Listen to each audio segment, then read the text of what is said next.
À 24 heures de l'ouverture de la 13e conférence des gouverneurs dans la province du Kulou, la ville de Bandundu s'illustre déjà par une forte mobilisation populaire.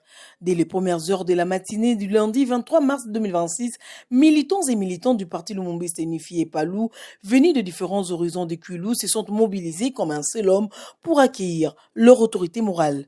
Dans une ambiance électrique rythmée par des chants et danses, ils brandissaient drapeaux, calicots et effigies de Didier Mazenga Mukanzu, secrétaire général et chef du parti Lumumbiste Unifié.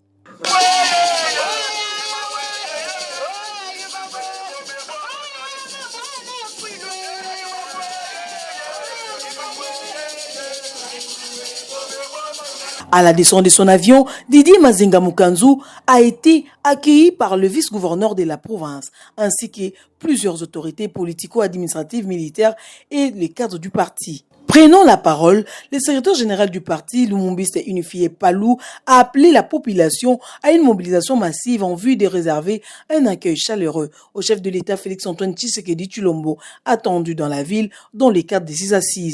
D'abord accueillir son excellence, monsieur le président de la République, chef de l'État Félix-Antoine Tshisekedi Tshilombo, qui arrive pour présider la conférence des gouverneurs de province.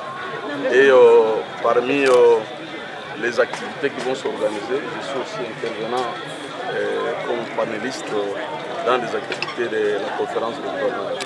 Vous saviez que nous sommes ici dans notre province, la population et le militant du parti Lumumbiste Unifié mobilisés pour accueillir leur chef, leur guide, le président Félix-Antoine Tshisekedi Tshilombo. Par ailleurs, Didier Mazenga Mukanzu, également ministre du Tourisme, a mis en lumière l'apport stratégique de son secteur dans la réussite de cette 13e conférence de gouverneurs, notamment en matière de visibilité, d'attractivité et de valorisation de l'image de la province du Kulou. Cette mobilisation préfigure déjà l'ampleur des enjeux et l'engouement populaire autour de la 13e conférence de gouverneurs qui place Bandundu sous les projecteurs de l'actualité nationale.